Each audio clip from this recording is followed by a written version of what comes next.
Welcome to Tailor Made Chaos. On this podcast, we'll bring you some of the highest flyers and most interesting people in and around the fitness industry. We'll talk and laugh with CEOs, franchisee groups, exercise specialists, and to those who work in sales and marketing, and will share their insights and knowledge of all things related to the business of fitness. Love what you hear? Make sure you like and subscribe to keep up to date. On with today's show, proudly brought to you in conjunction with Fit Into Shape, a small but dedicated team of fitness industry professionals, delivering on all of your fitness equipment and gym design needs.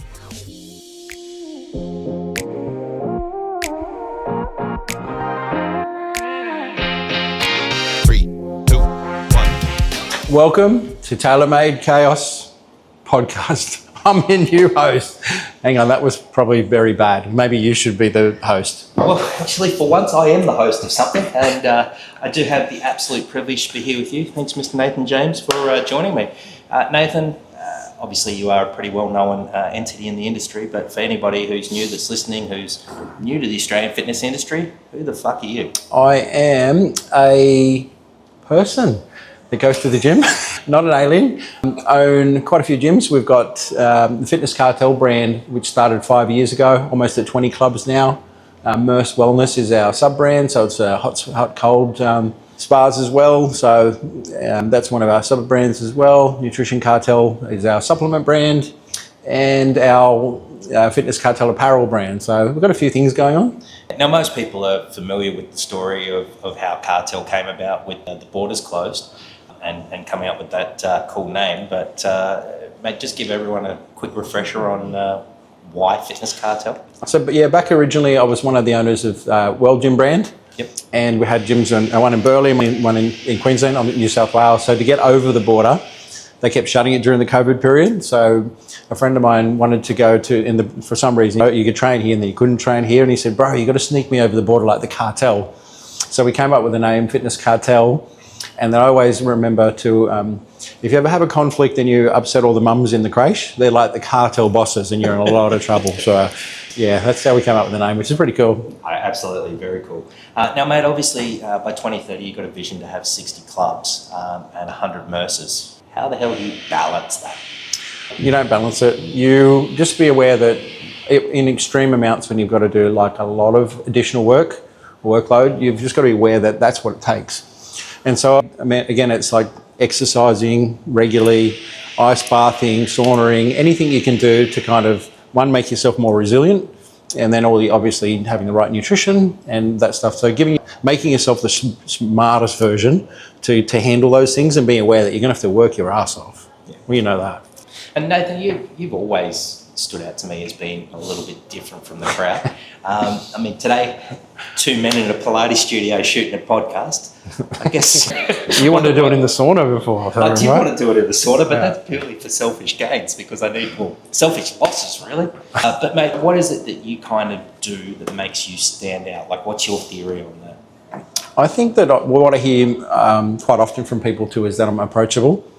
And I think, and my friend said this to me recently when he ran a seminar for our Fitness Cartel team and about coaching and resilience and like sales training and different bits and goal setting. He said, Nathan, what you're not aware of is that people start to put you up on this pedestal, and which is like him too, and he's got like 15 properties and a luxury boat and all these things. And he said, I put you up on like this pedestal. I'm like, really? And it's that awareness of when you start growing, because when people start becoming more successful in doing things that other people do, and they start looking and going, oh, well, wow, look at this person. I think what makes me different though is that I'm actually that person that I'm in there cleaning toilets, and if you saw the Carrara Fitness Cartel, there's some good footage of me 2 minutes before it opened. I'm actually in there with the conduit trying to unblock the toilet as people are coming in the door, and like that's me though. Like I'll get in and do it. Done's got to be done, right? And I'm not afraid to get my hands dirty. I am exactly like that when the cameras are on. I haven't even seen him work. I said to Bodie, the videographer, get some shots of him working. So, mate, I suppose, you know, part of our tradition on my podcast is I like to tell people's journey, and maybe we'll as we go back to the start and learn a little bit more about you, sort of understand what it is that brings that work ethic. So, mate, tell me, where did you grow up? What type of kid were you? Windale. Have you seen that movie Housos? Housos? That is my upbringing, not the thonging. Yeah. But there's a movie called Housos, and like people would steal people's stuff and breaking it. My garage got broken into 4 times. Like the government went, let's put all the lower socioeconomic people in one area all together and they'll be fine and we won't breed crime and all those things and all the things that happen when you put all the wrong people together. Not that those people are bad. Sydney. No, this is in Newcastle. Okay. It's very similar to a suburb called Mount Druitt because I met a few people from Mount Druitt and we're very similar stories and having 2 brothers. And if I was by myself, I'd fight the kids in the street because you just fight because you go down and pick smokes up for your mum and bottles of alcohol, which is what everyone does there. Yep. Then you fight all the kids on the way, and then if you're not fighting them, I've got my brothers, we run because it's littler, so we've got to get away from the kids trying to hit us and fight us. But look, it was a good upbringing, and same with mum's moved us from those type of areas. But I got to meet a lot of interesting people, and the gift that my mum's passed on is that I can talk to anyone. Yeah. And I've got business partners that are billionaires and worth hundreds of millions, and I've got people that I talk with no money at all. And so it's just people. I'm learning talking to I'm talking to actually. So, mate, obviously it was a fairly sort of rough upbringing and it taught you a lot. But where did you go from Newcastle? Like, what type of kid were you? Were you a sports kid, athletic, academic, just ruffian? People in my family couldn't even read at 30, so it was like education was like not a thing. Yep. It was work whatever you could do to work to pay the bills. So I spent a lot of time working, looking after my brothers and babysitting without a dad. So it's like quickly you learn to do the things that you have to do. But I don't think I had a rough upbringing. I think I had a good upbringing. Probably rough if people looked at it like we didn't have all the things that other people did, and like Christmas would be from the op shop and stuff too, and mum would be crying about having no money, which is quite a common thing. But look, we were raised with really good work ethic, which is again that gift that was passed on to me. So cool. And so, mate, I think I read somewhere a while ago you went to being a trolley boy. So trolleyologist is my professional title. Trolleyologist. Yeah, so when you're young and you've got nothing and you make things up to make yourself sound cooler. So I was a professional trolleyologist. That was my first job at 14. And then I was a cleaner. Yep. And I mowed lawns. And I used to work about 90 hours a week when I was young just so I could have money. And then I'd save it up and then even walk home in the rain rather than spend the money on the bus. Yeah. Okay. Which is good. That keeps you savings and stuff as well. So, mate, you finished school. Did you go to year 10, year 12? I think school was really, really good. I actually went there because it was a great place to meet girls. Yes.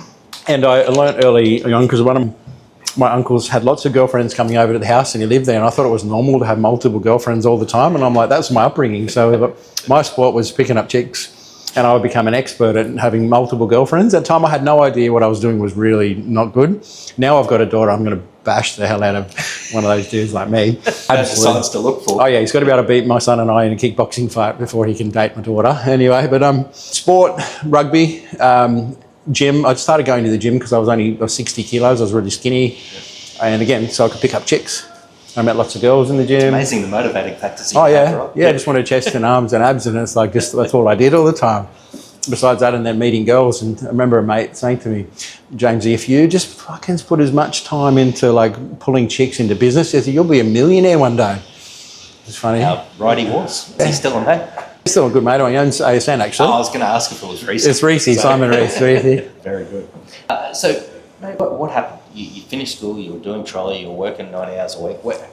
How the hell did we get from ruffian to trolley boy or trolleyologist to gym mogul? What was sort of the path? Real estate. I went from that into real estate. You had to do a written test because my boss wanted to make sure you could write. Yep.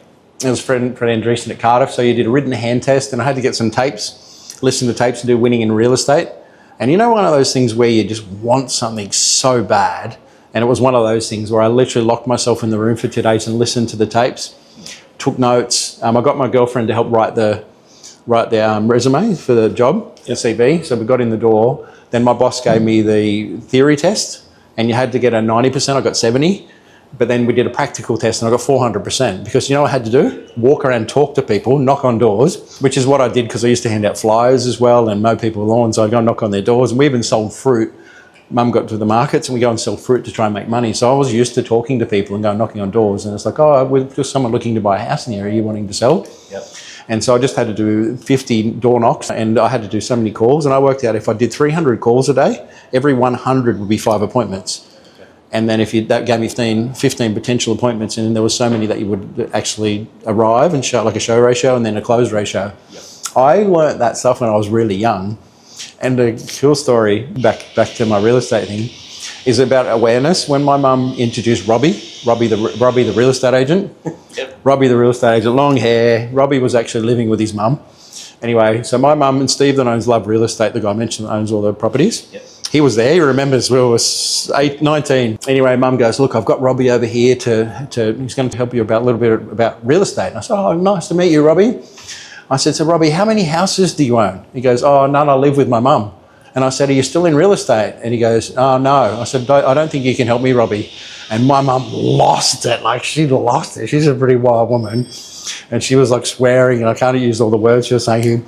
And Steve reminds me, I remember, he goes, but at that age, I wasn't aware that if that guy can't teach me anything, the only thing he could teach me is probably not how to be in real estate. And I was like, okay, shut the conversation. I probably could have done it a bit nicer, but I certainly didn't. Yeah.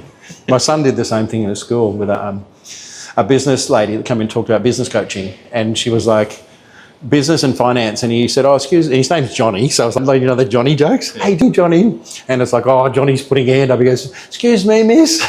And, I just wanting to know, how many properties do you own? And she said, oh, that's none of your business.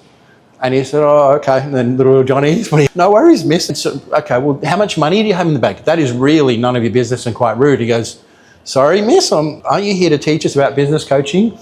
And then he's like, and they're like, how many, and do you have any businesses? And so basically she goes, and the other teacher was like, kick him down to the room. And I'm like, oh, well. Proud dad moment though. Yeah, right? Proud dad, because again, it's awareness and he's asking questions. And if you're here to coach someone and teach someone about finance and business, well, you probably should own a few finances and have some money in the bank. You know, I mean, we're probably going to go right off tack if we get into the education system and how it lets people down. But that's a pretty good example of it. I think establishing whether somebody actually adds value to you is pretty good characteristic to have, right? And I think what makes me laugh about the education system, because it is the best that they've got. However, my coach now, part of the Tech Visage group, he's an ex-principal, the old caning type. Yeah. So I pay him to coach me, where before I was part of the free system and I'd be sitting in the principal's office like, I don't know, I knew the principal firsthand, a lot of the teachers, and I'd be sitting in the office looking at the wall and writing. I think that's how my writing got really good for practicing. I was going to say, you're probably of about the same era of me where the cane was still used at school and was used often, and probably on yourself that was me. I managed to get out of the cane. I didn't get caned, but I got lots of times in the office. Maybe you're probably a little bit better than me. I talked my way out of it. Got the cuts a lot of times. Maybe I wasn't as good a negotiator as you. Oh, yeah. Maybe that's how you got such a great deal on bench. Anyway, let that one go. So, mate, you were in real estate to gyms. I think there was a little part through the supplements first, right? Yeah, so real estate to gym. I did start up a supplement company called Gen X Supplements and wanted to pick up protein from ASN and drop it off. And I always wanted a supplement brand and then clothing brand. So I started and I went overseas and tried different brands. So I tried like little bits and pieces, but the real estate so I went from the real estate thing, I started actually I bought a few properties and I was renovating them. Yep. And again, I'd go and spend time working with builders and tradesmen to learn. And one of the actual jobs I forgot to mention is my neighbour was a builder. So every time I got a chance to, in school holidays, I'd actually go and work on the building site with him. So we were building houses and things too. And that taught me a lot, because I didn't have a male figure. So I remember rolling the extension cable up I didn't roll it up, I threw it in the truck. And the guy grabbed me and goes, oh, didn't he? So they were big Islander guys. He goes, come here, boy. And I'm like, oh. I was like ready. He goes, no, you come here, boy. I'm like, no, I'm good. Anyway, I knew I'd have to get a lift home with him because we're out in the bush. But he goes, I show you roll the cable. You roll the cable like that. He goes, I fucking rip your head off. I'm like, yeah. Anyway, so I know I can roll a cable beautiful. I can put it in so electrical cables are good. Yeah. But those things are like learning lessons, everything. But so basically I went from, and I talk about, Steve Jobs mentions in one of his podcasts, looking backwards, all the dots align, and this is for everyone. So I work with the cleaner. My mum is a cleaner. Our gyms are the cleanest in the country. I'm absolutely fickle about the cleaning and stuff too. My mum fired me as a cleaner. So our gyms are so clean. I work with the builder, Have you look how the doors are constructed and like the nice archways, how it all fits together, how it all flows. So all those things go together, and then the real estate aspect and the selling and negotiation and leases is what I actually do. I'm negotiating leases, and when you're selling something, my biggest thing that I'm selling to people now is belief you can actually do something. It really is. It's like with your business, like you've got no idea how successful it will be, but you've got to put in the work and have that belief. And I still don't believe where I am today.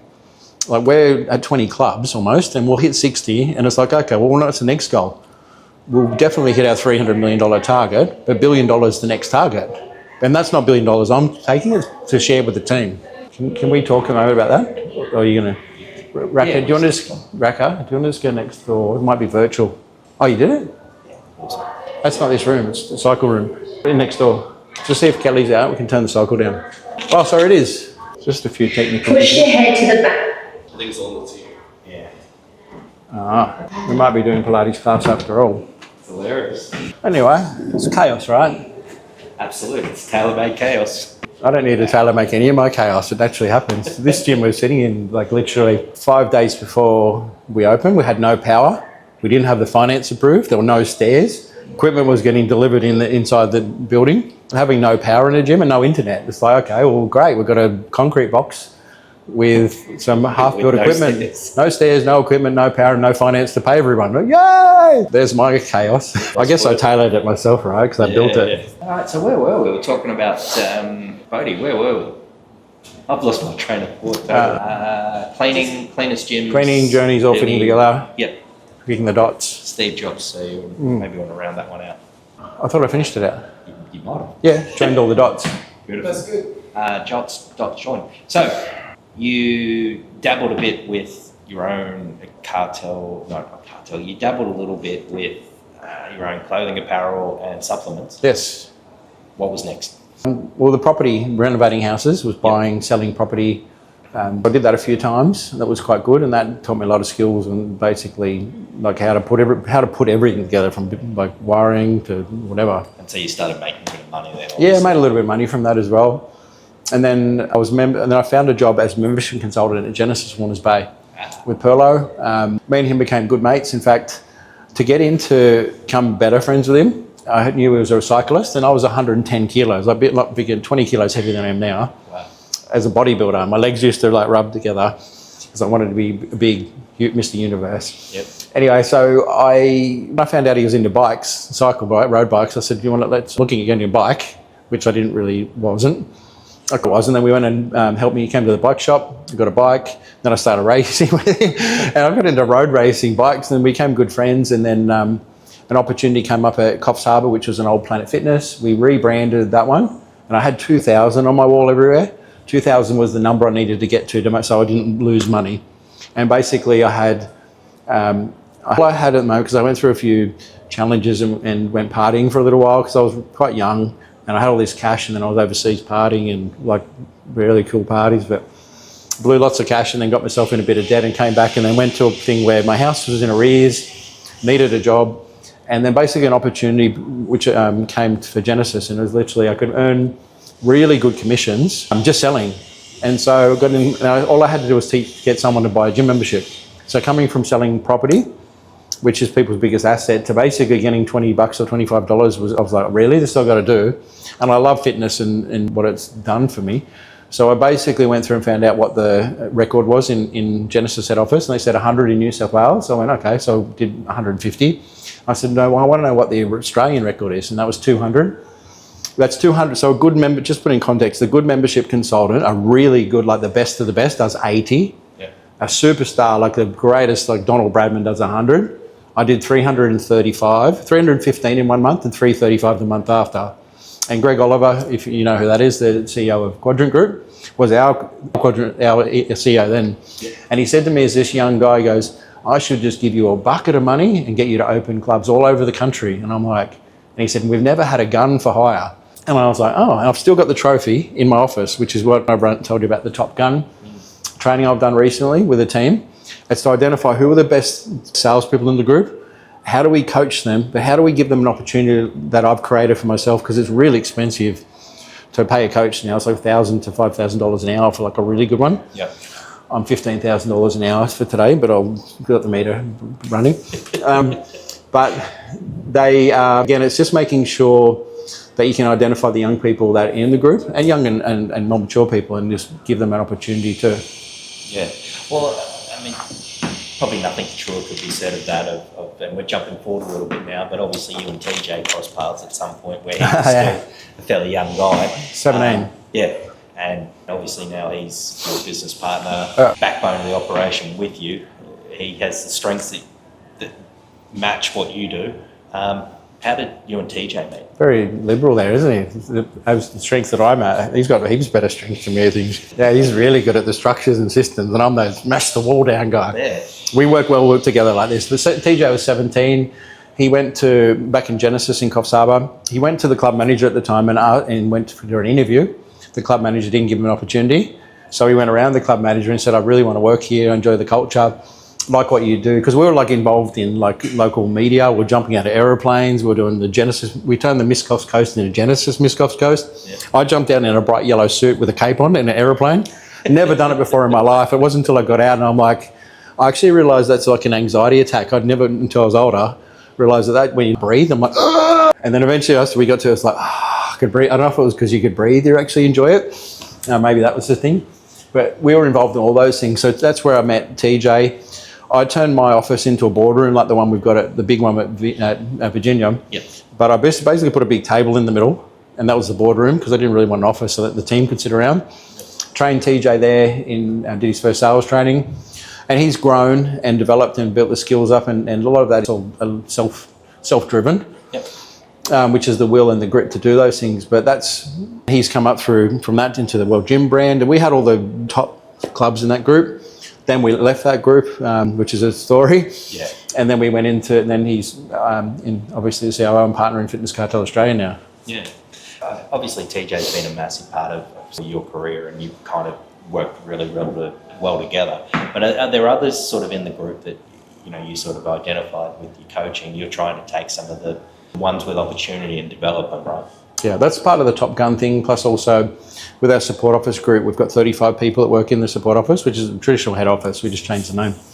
Identifying those guys, not only working out to help coach them, because we bring in coaches now, the Fire Lakes and all those things we used to pay like lots of money to go to. Yeah. We pay lots of money to bring them in and actually have our own group and then bring them in and then kind of structure it into what we're wanting our team to develop. Because we just said to a lady that interviewed today, like, these are the best people, these are the best in the industry in the world that work at Fitness Cartel. They literally are. And then to have the best, so you've got to pay the best. And to pay the best, you need to make sure that you've structured your business to be able to pay the bills, right? Yeah. It's no different from your business. Very cool. I mean, it's, one of the things I found refreshing, we were doing some shooting of content here at Tingalpa earlier, and we were down just going through the sub shop and talking with one of the girls downstairs, and it was so refreshing to see somebody who worked front counter to actually fully understand the retail. Yeah. Obviously there's a lot of training and education that goes into the team. It's really cool to hear that that's sort of part of that cartel culture that it's just obvious when you're in the club. 900 people now that work here. Pretty crazy. I'm glad you don't work at HR, eh? So mate, we've covered a fair bit. Obviously, one part of your life that we haven't sort of covered is where you transitioned from World Gym and into Cartel, but also the other important person, or key person in your life, I would say, during that time was Grace. So talk to us a little bit about Grace and how that sort of changed the wild boy to the family man that you've sort of more become. She's probably more wild than I am. I have noticed the drops. Yeah, and you and I have been in Taiwan with TJ and we partied and been very wild, which is pretty cool. That's a story for another day. It was flicking coins everywhere, even tips, because they were coins. I was like, worth $10 or whatever. Be memorable. Oh yeah, very memorable. Now, Gracie and I met quite a while ago, and we've got 4 kids now, 2 are Grace and 2 are some the other baby mamas, and we all get along really well. But Grace has actually grown into her part of the business. She's got a pink G-Wagon and she looks after the apparel, and she built from herself we lived at Broadbeach. We turned, that whole house was a warehouse. Like the shelves you get from Bunnings. Yeah. We turned every single room into a warehouse, and she used to cry when boxes come in, and literally 40 boxes, or it was 10, and then she's like, this is overwhelming and I'm stressful and I can't handle it. She has 44-foot containers getting dropped off like now in multiple warehouses, and she looks after all that and all this beautiful apparel, and the apparel's like literally flying off the shelves. Her progression, we've both grown together. Yeah. And I think as we've grown together too, and that's the thing that my coach has said to me openly, he said, you're not that person. You're not a billionaire, Nathan. You're not the billionaire, Nathan. So I said, well, why can't we make this group worth $1 billion? And he said, well, you can, but not you now. And because he loves and cares about me, and it was an honest conversation. That's for anyone that's viewing. If you want to be different from you are, if I was capable of being a billionaire right now, I'd be a billionaire, of course. If I was capable of sprinting the 1 minute mile or whatever, I should be able to do it now. But if I can't, I've just got to find the coaches and the people and the skills and learn to do it, and then I'll be able to do it. And we can all do it. It's that belief thing I talked about before, right? Yeah. So, mate, there's obviously a lot of arms to Cartel. The big question is aside of the 6 clubs, 100 Mercers, the $1 billion figure that you're talking about, what is next? What world-class scoop have we got here today in Talent Chaos? The wellness. The wellness is the Pilates offering that we're building. We've got a new one opening in Coomera, which is another test model. Yep. When I say test model, we build the company ones and we stress test them. And like anything, when you build a business and you go, okay, it's going to cost me $1.25 million to build, and it ends up costing $2.3 million. Okay, well, where'd the 1.3 come from? Yep. And then you think, okay, I'm going to make $1 million in a year, and you make none. And then it takes a year. It's like literally that model when we were building it, we were flying the plane and building it, which is not how I'd normally do a business. But we've gone through those challenges in that brand, and they're quite successful now. We opened the one in WA, which was actually hit capacity. It was just in the news, literally in the news yesterday for opening. It was full. We couldn't put anyone in the booking system. Wow. And we can't even have casual visits because it's full. And I'm like, okay, well, that's looking good. I've got to do it again though. Yeah. Yeah, I'm like, you do it once and go, yeah, trick shot, and then you're like, hang on, oh, that was a bit lucky. So I just need to make sure, and that's probably me. That's the more mature and going.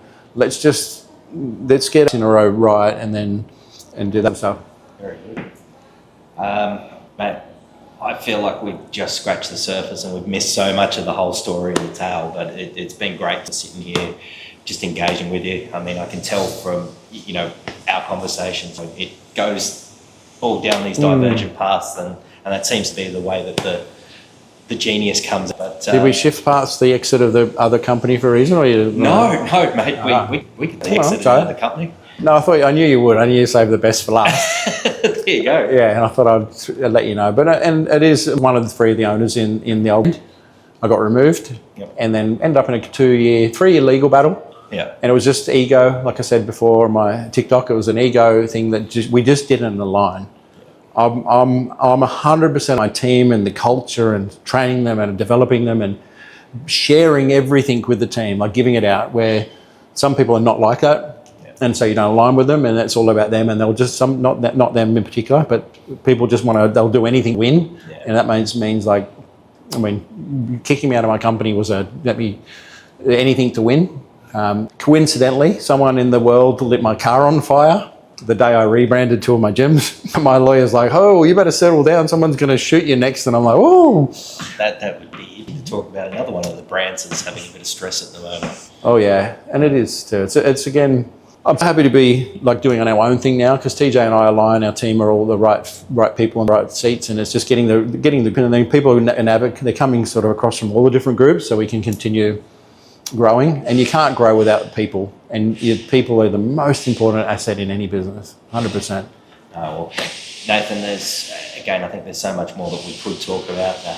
We really have skimmed over a lot of history there and not really cover a lot of the depth of that, but. Maybe that's for another episode. You're off to another meeting, talking about people who've accelerated their careers. But, yes. Mate, really appreciate you making the time, and look forward to sitting down and having a vodka. Oh, whatever. We'll have both. I'll see you in episode 2. Yeah, brilliant. 100%. Thanks, Nathan. Thank you.